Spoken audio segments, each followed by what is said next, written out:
Merhaba, bugün sizin için özel bir kaynağımız var. Konya Bozkır'daki Derviş Mustafa Öztunç ilkokul öğrencilerinden geliyor. Evet, 3A ve 3C sınıfları. Şehrimiz imzamız diye bir proje yapmışlar. Aynen öyle. Bu proje kapsamında hazırladıkları yazılar, şiirler, bilgiler, yani Bozkır'ı tamamen onların gözünden, onların kelimeleriyle tanıyacağız bugün. Bu harika bir şey. Yani çocukların perspektifi bir yerin ruhunu anlamak için müthiş bir başlangıç noktası oluyor genelde. Değil mi? O filtrelenmemiş hali sunuyor sanki. Kesinlikle. Neyi fark etmişler, ne dikkatlerini çekmiş, yetişkinlerin belki artık görmediği şeyleri onlar bize gösterebiliyor. Bozgur'un dokusunu anlamak için evet harika bir materyal. Peki o zaman başlayalım. İlk dikkat çeken şey sanırım doğa sevgisi. Öğrenciler Bozkır'ın doğal güzelliklerine resmen hayran kalmış. Evet, o çok net görülüyor. Yazılarında sürekli geçen yerler var. İşte Üçpınar, Sarıot, Hisarlık gibi yaylalar.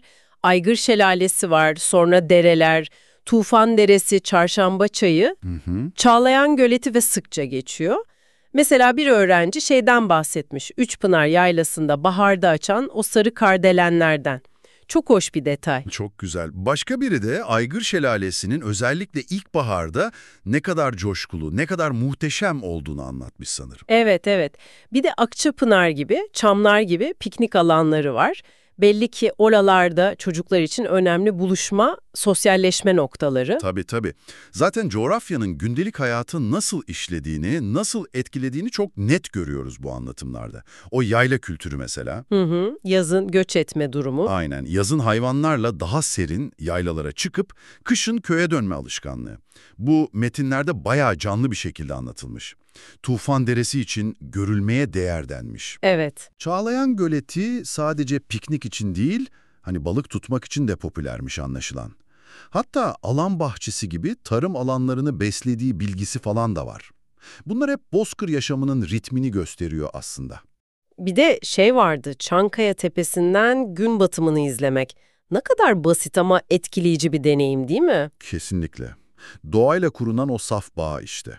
Peki doğadan sonra biraz da lezzetlere geçelim mi? Çünkü Bozkır deyince benim aklıma hemen o geliyor. Tahin, evet, kesinlikle. Aynen tahin. Öğrencilerden biri Mustafa Kaan Dumru babasıyla değirmene gitmiş ve bütün süreci anlatmış. Çok güzel. Ne güzel bir deneyim. İşte susamlar yıkanıyor, sonra kavruluyor, taş değirmende eziliyor falan. Kahvaltıların vazgeçilmezi olduğunu, özellikle köpük helvasıyla çok iyi gittiğini yazmışlar. Köpük helvası detayı da önemli. Yöresel bir eşleşme. Başka bir öğrenci Tuğra Külünç daha da geriye gitmiş, Dereköy'deki tahin üretiminin ta Kanuni zamanına dayandığını yazmış. Bir zamanlar 18 değirmen varmış orada. Vay canına, 18 değirmen. Bu gerçekten tayının o bölge için ne kadar köklü, ne kadar önemli bir gelenek olduğunu gösteriyor. Müthiş bir bilgi. Değil mi? Ama sadece tahin de değil tabii. Yok, tabii ki değil.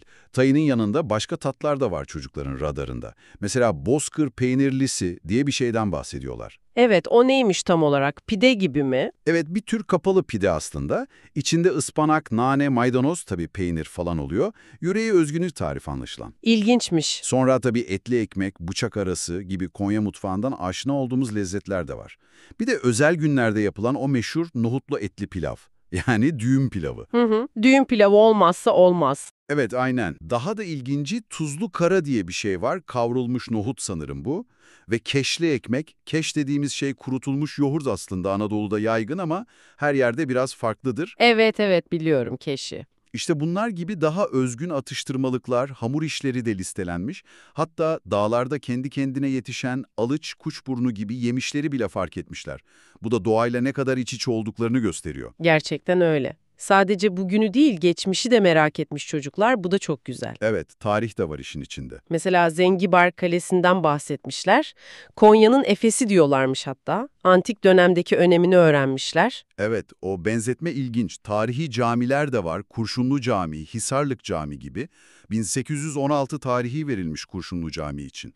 Bir de Zeynep Çakar isimli öğrenci Dereköy'deki Kemer Köprüsü'nü tanıtmış.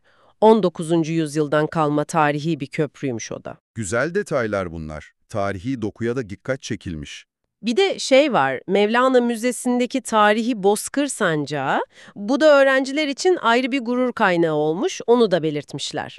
Tabii, kendi bölgelerine ait tarihi bir değerin orada sergilenmesi önemli bir bağ kurduruyor. Tarihi yapıların yanında şey de dikkatimi çekti benim, özellikle öğretmenlerin yazdığı giriş kısımlarında geçmişe bir özlem var gibi sanki. Nasıl bir özlem? Yani eski kerpiç evler, damları toprakla sıvayıp yuvaklama geleneği, eski bayramların coşkusu. Bunlar anlatılıyor. Hani zamanla değişen yaşam koşulları, belki biraz da kaybolan değerler üzerine bir düşünce var gibi. Anladım, bu değişimi de hissetmişler yani. Evet. Bu noktada çocukların yöresel şiveye ait kelimeleri listelemesi de bence çok anlamlı. Kombarlak mesela, takla atmak demekmiş.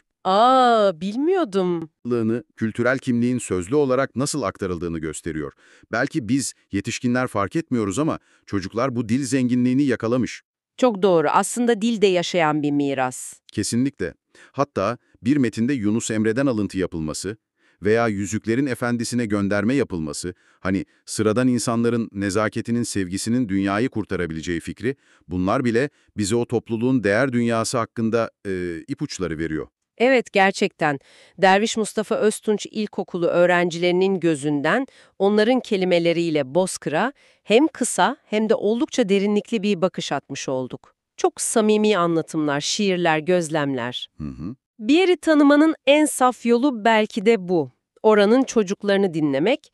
Peki bütün bunlar ne anlama geliyor derseniz, yani çıkarılacak ders ne? Belki de cevap şu: bir yerin ruhu, kimliği en çok orada büyüyenlerin, özellikle de çocukların hikayelerinde saklı. Kesinlikle katılıyorum. Bu çalışma bize yerel değerlerin, doğanın, tarihin, lezzetlerin, yani o bölgeyi o bölge yapan şeylerin genç nesiller için ne ifade ettiğini, nelerin dikkatlerini çektiğini, neyi önemsediklerini çok somut bir şekilde gösteriyor. Evet. Bu da bizi ister istemez şu düşünceye itiyor. Bizler kendi yaşadığımız yerin hangi değerlerini gelecek nesillere aktarmayı en çok isteriz acaba?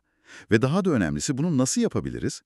Belki de cevap yine çocukların gözünden bakmakta, onların kendi keşiflerine alan açmakta gizlidir, ne dersin?